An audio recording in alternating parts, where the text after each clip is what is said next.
Getting promoted sucks. It's something I've heard quite a few times on my channel from commenters over the years, and something I never thought I would say or feel myself.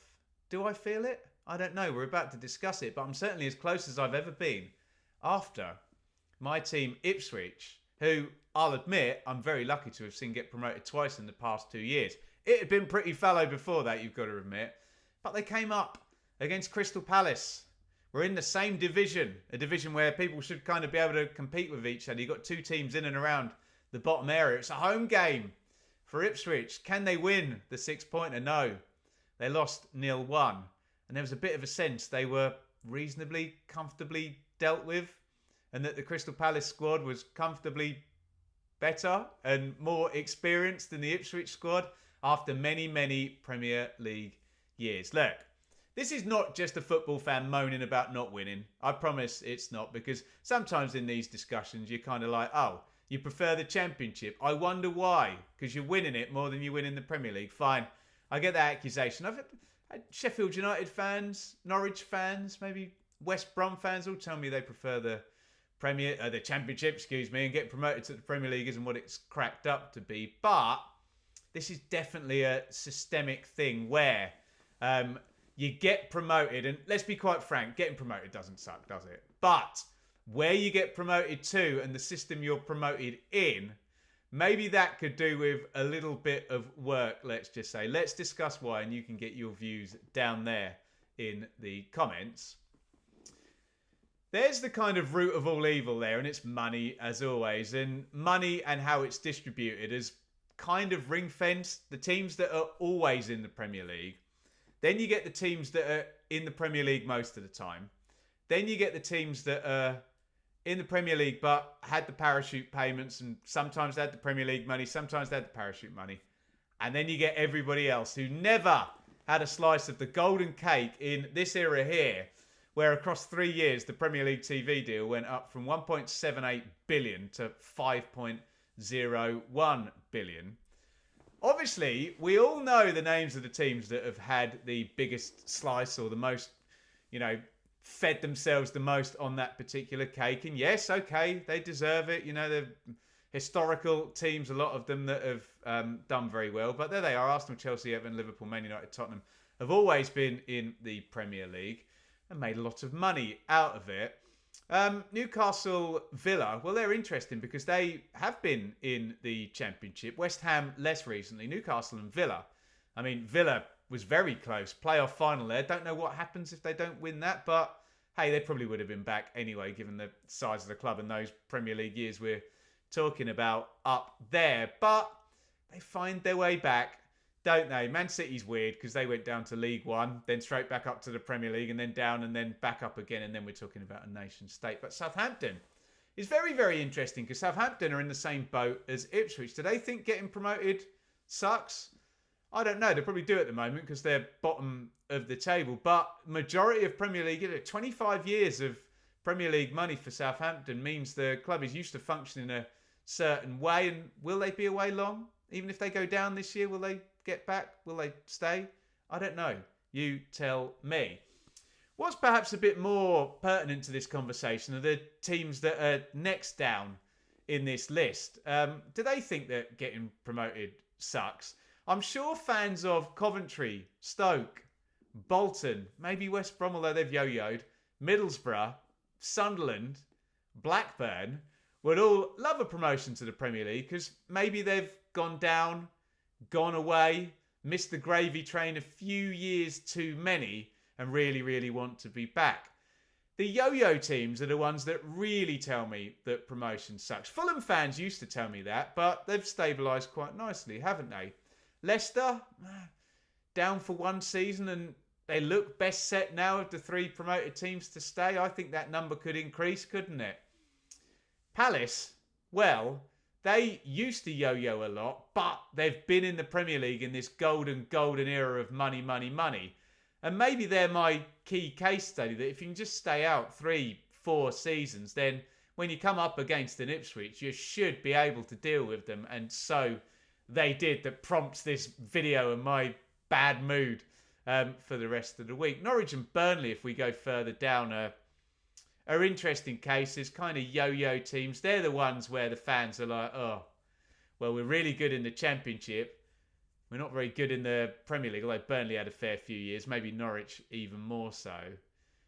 And it really looks like it's the system that kind of puts those teams in a stasis all of their own, where there's even a market for players where, Ipswich buying players from Burnley after just being relegated and, that type of situation where these clubs that have had a bit of the Premier League money and a bit of the parachute money, they can overpower the EFL but can't compete in the Premier League.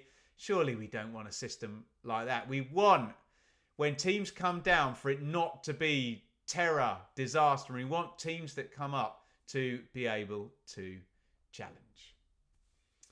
Which brings us to Forest and Bournemouth, who are both challenging quite nicely and both kind of bucking the trend a little bit. I guess I need to talk more about Forest than about Bournemouth, because probably these teams don't think that getting promoted sucks, do they?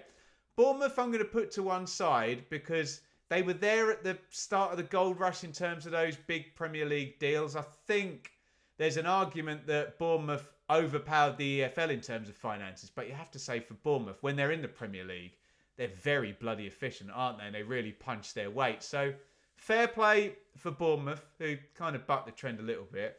Forest are really interesting. Big club, European Cups, first division titles, but formerly the Premier League with Brian Clough, but away for years and years and years, decades even, I think, wasn't it? Forest from the early 90s to the start of the 2020s.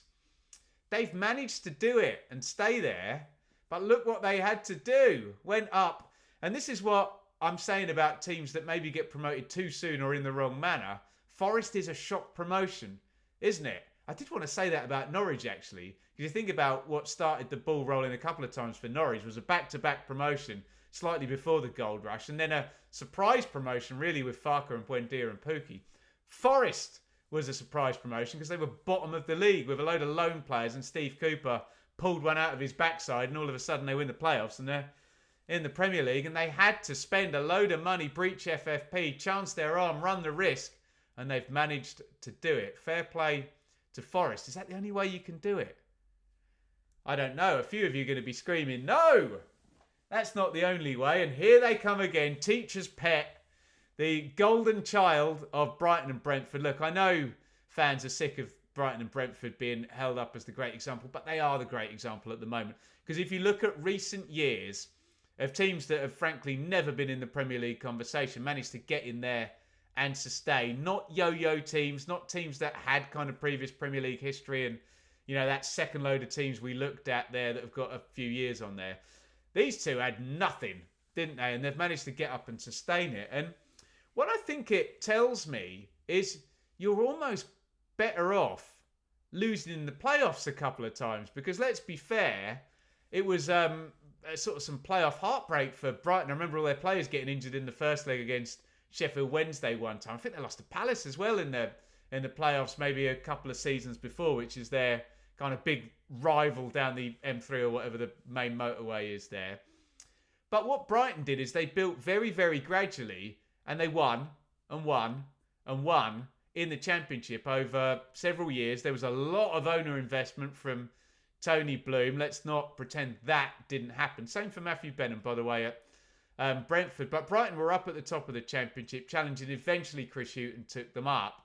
And that gave them a very sturdy basis to compete against the teams that have had all that Premier League money for so long and so much longer than Brighton. Yes, they did recruit brilliantly and have been a great example. Brentford, you can say a lot of the same things. What's really interesting about Brentford is there's this kind of one freak season, if you look back at their history. I think it was like 14-15.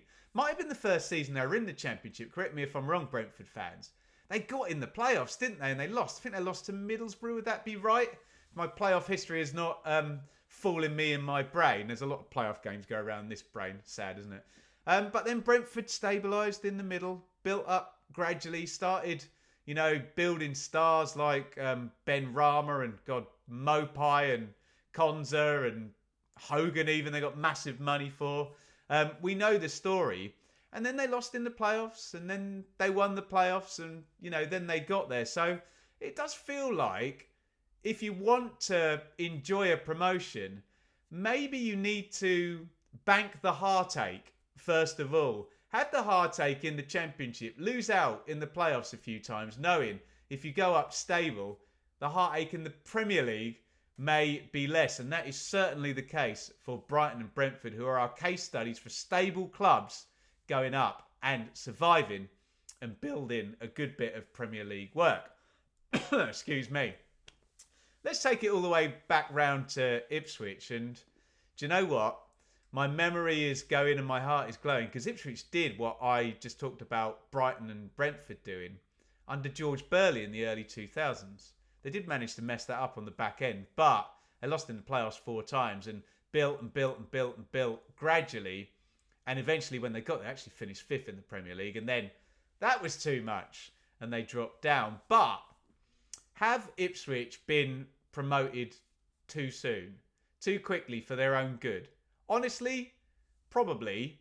But it's bloody brilliant and it's a lovely problem to have. And I've loved the 2 promotions, and whatever happens this season, that promotion in the Championship, yes, in League One they had more money than everyone else, we get it.